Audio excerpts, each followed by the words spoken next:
ఇవి a manual to self సూచనలు లేదా సమాచారాన్ని అందించే స్వీయ శోధన సాధనం. సో, బాడీ అండ్ మైండ్ ఈ 2 ఉన్నాయే. ఏంటి ఈ 2? These are thing instruments provided for the divine fragment.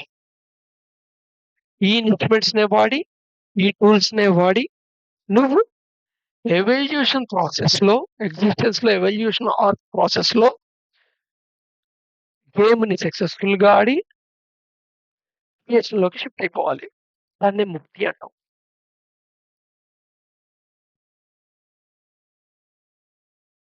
ఇక్కడ గేమ్ నువ్వెలా ఆడతావు అనేది నీ ఇన్‌స్ట్రుమెంట్స్ నువ్వెంత అండర్‌స్టాండ్ చేసుకోగలవు, నీ యొక్క ఇన్‌స్ట్రుమెంట్స్ నువ్వెలా వాడగలవు, నీ ఇన్‌స్ట్రుమెంట్స్ నువ్వెలా మేనేజ్ చేయగలవు, నీ ఇన్‌స్ట్రుమెంట్స్ నువ్వెలా మెయింటైన్ చేస్తున్నావు వీటన్నిటి మీద ఆధారపడుతుంది. అందుకని స్పిరిచ్యువల్ పాత్ అంటే ఏదో శరీరాన్ని వదిలేసేది కాదు. మనసుని వదిలేసేది కాదు. లేదా ఈ ప్రపంచాన్ని వదిలేసేది కాదు. ఈ ఎగ్జిస్టెన్స్‌లో ఉండే భూర్భువస్వం మొత్తం నువ్వు ఎక్స్‌పీరియన్స్ అవ్వాలన్నా, నువ్వు ఆ గేమ్‌ని ఆడాలన్నా, నీకు ప్రొవైడ్ చేయబడినవి ఏమిటయ్యా ఇన్‌స్ట్రుమెంట్స్ అంటే బాడీ అండ్ మైండ్. అది స్థూల శరీరం అనండి, అవనండి, సూక్ష్మ శరీరం అనండి, లేదా అసలు బాడీ అవనండి, లేదా మనసు అవనండి, లేదా నీ యొక్క కాజువల్ బాడీ అవనండి, లేదా ఎలక్ట్రానిక్ బాడీ అనుకోండి,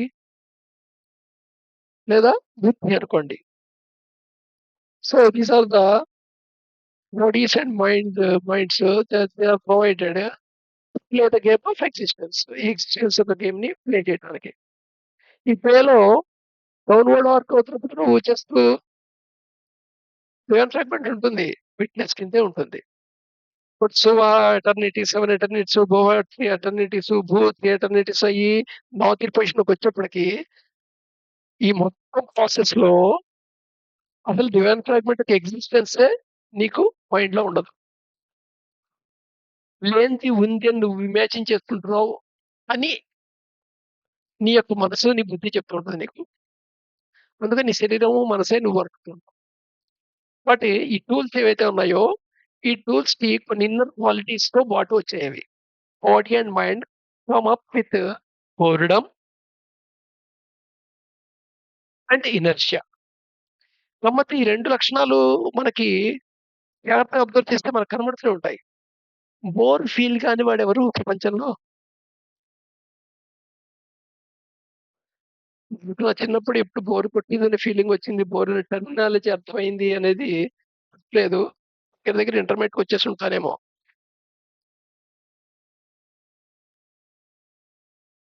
ఇప్పుడు ఎనర్జీ అనేది సైన్స్ సూత్రం అర్థమైందనుకో. అది యాక్చువల్‌గా లైఫ్‌కి ఎక్కడ మనం అనువర్తింప చేయాలా, అప్లై చేయాలా అర్థం చేసుకోవడానికి అదేదో ఫిజికల్ థింగ్ కింద చేసుకున్నాం. కొంచెం అర్థం చేసుకోవడానికి ప్రయత్నం చేద్దాం. సో, బోర్‌డమ్ అనగానే అదేదో చెడుది అనుకోద్దు. ముందు బోర్‌డమ్ గురించి కూడా డీప్‌గా దర్శనం చెప్పుకుందాం. బోర్‌డమ్ అంటే ఏంటి? ఉన్న స్థితి కాకుండా ఇంకేదో చెయ్యాలని. ఉన్న చిన్న స్థితి, చేస్తున్న స్థితి, ఉన్న ఏ స్థితి ఉందో ఆ స్థితి వద్దు. ఇంకో స్థితి కావాలనుకుంటామాట. ఖాళీగా కూర్చున్నావు, టీవీ చూస్తున్నావు, గంట సేపు చూసావు, గంటన్నర చూసావు, ఛానెల్ మార్చావు. ఇంకా ఆ ఛానెల్ చూడడానికి నీకు ఇంకా చాలనిపించింది. ఇంకో ఛానెల్‌కెళ్ళావు. అందుకని sensing to do something due to the sense of sameness అని చెప్పొచ్చు. బోర్‌డమ్ అని.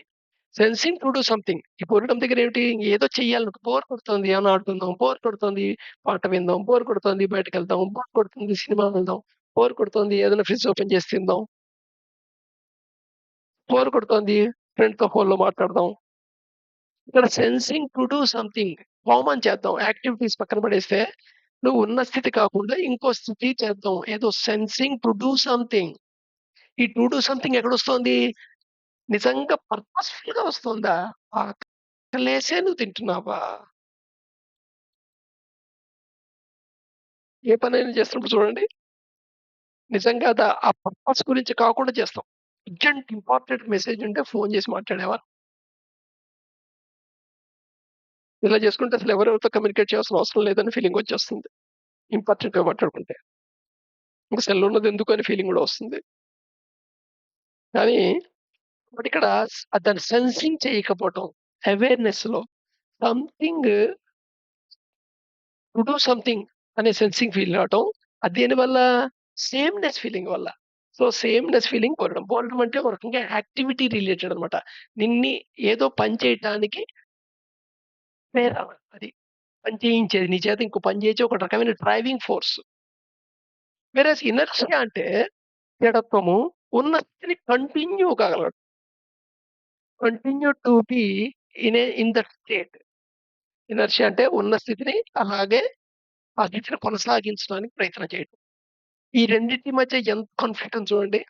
ఒకటేమో ఉన్న స్థితి సేమ్‌నెస్ ఫీల్ అవ్వటం వల్ల ఇంకోటి చేయటం కోరడము.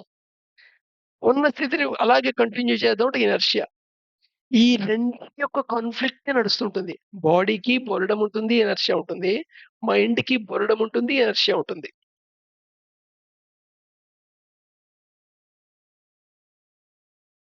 సో, మన యాక్టివిటీని జాగ్రత్తగా అబ్జర్వ్ చేస్తే తెలుస్తుంటుంది. ఈ రెండిటి యొక్క రిజల్టెంట్ అన్నమాట. ఒక యాక్షన్ చేస్తున్నప్పుడు ఇనర్షియా స్టేట్ ఉంటుంది. మళ్ళా దాంట్లో బొరడం వస్తుంది. సేమ్‌నెస్ ఫీలింగ్ రాగానే బొరడం వస్తుంది. సో, నువ్వేంటంటే పని రీత్యా నువ్వు డివిజన్ చేసుకుంటావు. పని రీత్యాగా బోరెడంనేమో చెట్టుగా చూసుకుంటావు. అలాగే ఇనర్షియాను కూడా చెట్టుగా చూసుకుంటావు. నిజానికి ఈ 2 డ్రైవింగ్ ఫోర్సెస్. నీ చేత యాక్షన్ చేయించేది బోరెడము. ఆ యాక్షన్ కంటిన్యూ చేయాలని కోరుకునేది ఇనర్షియా. కంటిన్యూ అవ్వటం వల్ల సేమ్‌నెస్ ఫీలింగ్‌తో మళ్ళా ఇంకొత్త యాక్షన్ చేయాలనుకోవటం బోరెడము. మళ్ళా ఆ స్థితిని కంటిన్యూ చేసేది ఇనర్షియా. మరి ఈ 2 కావాలా అక్కర్లేదా యాక్టివిటీలో? అందుకని బోరెడమ్ ఆఫ్ బాడీని ఇంకో పదంతో చెప్పేస్తుంటారు. అదే మొబైలిటీ మాట యాక్షన్‌కి. మొబిలిటీ. మనకి ఈ బోరెడమ్ అనేది ఎంత నరనరాన అంతర్గతంగా ఉంటదంటే, నీ బాడీ బోరెడమ్ ఫీల్ అవుతుందని నీకే తెలీదు. నీ బాడీ బోరెడమ్ సేమ్‌నెస్ ఫీల్ అవ్వటం వల్లే నీకు తెలియకుండా సెంటర్ నుండి లీకేజ్ అయిపోతుంది. అయినప్పుడు ఒక అన్నెసెసరీ మూవ్‌మెంట్ ఇస్తుంటాం. కాళ్ళూపటం, చెయ్యి ఊపుతూ ఉంటాం, దిక్కులు చూడటం. ఒక మూవ్‌మెంట్ అవసరం లేదు. కానీ మూవ్‌మెంట్ ఇస్తుంటాం బాడీకి. ఆ యాక్షన్‌లో ఆ మూవ్‌మెంట్ అవసరం లేనిది. ఊగుతూ చదువుకోవటం. సో, మొబిలిటీకి రి ఇది రిఫర్ చేయొచ్చన్నమాట. ఈ బాడీకుండే బోరెడమ్‌ని మొబిలిటీ అని చెప్పొచ్చు. Activity is two way relationship with flexibility and inertia. So, ఈ మొబిలిటీ అనే క్యారెక్టర్ 2 లక్షణాలున్నాయి. మొబిలిటీ బావుంటే నీకు ఫ్లెక్సిబిలిటీ వస్తుంది. మొబిలిటీ సరిగ్గా లేకపోతే ఇనర్షియాకొస్తుంది. ఇనర్షియా క్యారెక్టర్‌కి అది దావతీస్తుంది. Inertia is related to stability. So, inertia అనేది యాక్చువల్‌గా దేని నుంచి వస్తుంది? ఎలాగైతే బోరెడమ్ అనేది సేమ్‌నెస్ ఫీలింగ్ నుంచి సెన్స్ ఆఫ్ సేమ్‌నెస్ నుంచి వస్తుందో, అలాగే ఇనర్షియా అనేది స్టెబిలిటీ కోసం వస్తుంది. స్టెబిలిటీ. సో, ఉన్న స్థితి అలా ఉంటుంటే నువ్వు స్టెబిలిటీ ఫీల్ అవుతూ ఉంటావు. ఉన్న స్థితి మారంగానే స్టెబిలిటీ ఫీల్ కావు.